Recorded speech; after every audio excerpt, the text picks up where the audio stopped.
Yang ada pertanyaan di Facebook nih dari Putra Adi. Jarnya seorang nih ketujuh becatur. Adakah hukum catur tuh? Mohon penjelasannya. Nah, hukum catur jarnya tuh apa? Oh, catur. Jadi catur nih memang ulama-ulama kita itu berbeda-beda pendapat tuh.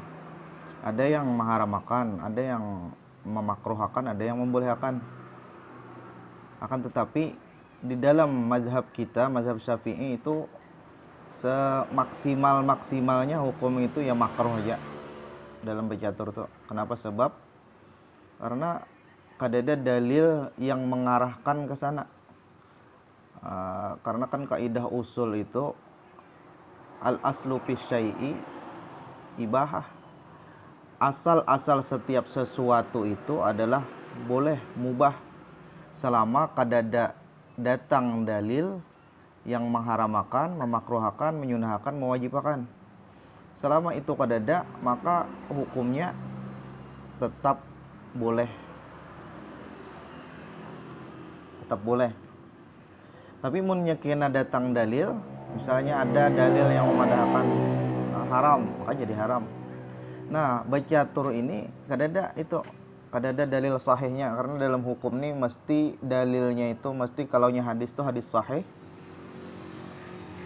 Al-Quran dan hadis sahih. Kalaunya hadisnya kada sahih, kada kawa diambil menjadi istimbat hukum, kada kawa. Ini mesti hadis sahih. Hadis sahihnya kadada tentang pengharaman atau memakruhkan catur itu kadada. Nah, lalu dari yang boleh itu tadi, maka akan berkembang hukum-hukum yang lain tergantung kepada apa yang mengakibatkan catur itu sesudahnya. Nah, ini akan bisa menjadi haram kalau misalnya gara-gara bercatur ini akan tagawi nang haram. Misalnya dalam catur itu tagawi judi misalnya karena bertataruhan, berarti haram. Bukan caturnya, bukan ain caturnya itu, bukan permainannya itu yang haram, tapi judinya yang haram. Karena judinya haram, maka permainannya umpat haram juga. Atau misalnya tertinggalakan sembahyang gara-gara bercatur keasikan, zuhur bercatur ajan orang kada tahu-tahu juga, habis itu sampai habis waktu zuhur. Nah, meninggalkan sembahyang itu haram. Gara-garanya apa? Gara-garanya bercatur. Nah, bercatur itu tadi tuh haram jadinya juga. Kenapa? Karena gara-gara bercatur lalu inya tertinggalkan sembahyang. Seapa inya bercatur tuh haram aja tuh. Sejam, 2 jam, 3 jam. 3 jam menggawi yang haramnya. Kenapa? Karena tertinggalkan yang wajib. Jadi dua sebabnya tadi. Kalaunya orang tuh bercatur lalu tagawi yang haram, maka bercatur haram. Atau yang kedua, tertinggalkan yang wajib, maka hukum bercatur pun menjadi haram juga. Gara-gara bercatur tertinggalkan yang wajib. Yang kedua, tadi kan satu mubah, yang kedua itu bisa jadi haram. Yang ketiga, bisa menjadi makruh. Kalau misalnya dalam bercatur itu inya akan melalaikan inya dari mengingat Allah Subhanahu wa taala. Kada ingat lagi di apa-apa. Zikir kada ingat lagi, apapun kada ingat lagi. Atau misalnya harusnya di waktu itu inya sembahyang duha misalnya, karena gara-gara bercatur kada ingat lagi sembahyang duha. Nah, makruh tuh jadinya bercatur tuh. Jadi tergantung kepada apa yang datang gara-gara bercatur itu. Sebab bercatur itu lalu inya kada tagawi sunnah, maka hukum bercaturnya pun makruh juga. Nah, yang keempat tadi berapa? Mubah, haram, makruh. Yang keempat ini bisa jadi sunnah juga. Catur ini bisa jadi sunnah, tergantung niatnya lah. Jadi misalnya orang tuh bercatur niatnya hanggan apa ngarannya supaya pintar dalam strategi perang, karena kan catur ini kan kayak orang berperang nih. Lalu niat inya bercatur tadi itu supaya inya nih harap dalam taktik berperang tuh. Lalu kena suatu saat misalnya kita ini berperang fisabilillah melawan orang kafir, nah inya sudah ada cara-caranya, oh kayak ini, otaknya jalan. Nah kalau niatnya nang kayak itu sunnah tak? Atau misalnya niatnya meninggalkan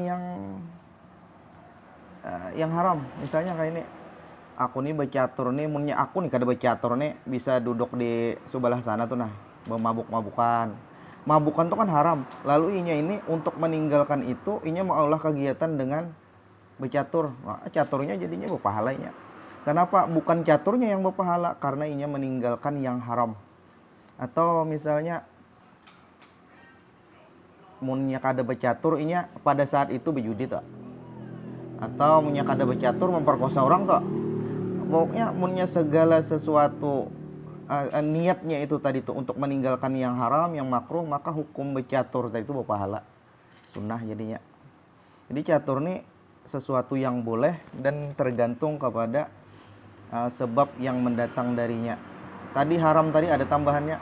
Misalnya gara-gara becatur, kada ingat lagi nih lawan anak bini, ada ingat begawi lagi. Mencari nafkah anggan anak bini itu kan wajib. Kada ingat lagi nya, haur bacatur jadi pos ronda. Nah, bacatur inya itu haram tuh jadinya tak. Nah, kiasnya lagi yang lain. Pokoknya tergantung kepada sebab yang datang dari becatur itu. Amunnya sekadar becatur aja kada apa ya. Bahkan kayak ini, yang sunnah aja, amunnya mendatangkan kepada yang haram bisa menjadi haram juga. Misalnya hadis Rasulullah SAW, alimu auladakum as-sibaha wa rimayah. Ajari anak-anak kalian itu as-sibahah, berenang, warimaya, memanah. Nah, dua ini disunahkan. Tapi ketika dua ini melalaikan kita dari sembahyang, nah jadi haram jadinya.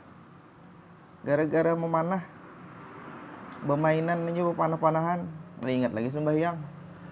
Atau tagawi kepada yang haram, bisa jadi haram. Jadi itu tergantung kembali kepada sebab yang datang dari gara-garanya bercatur.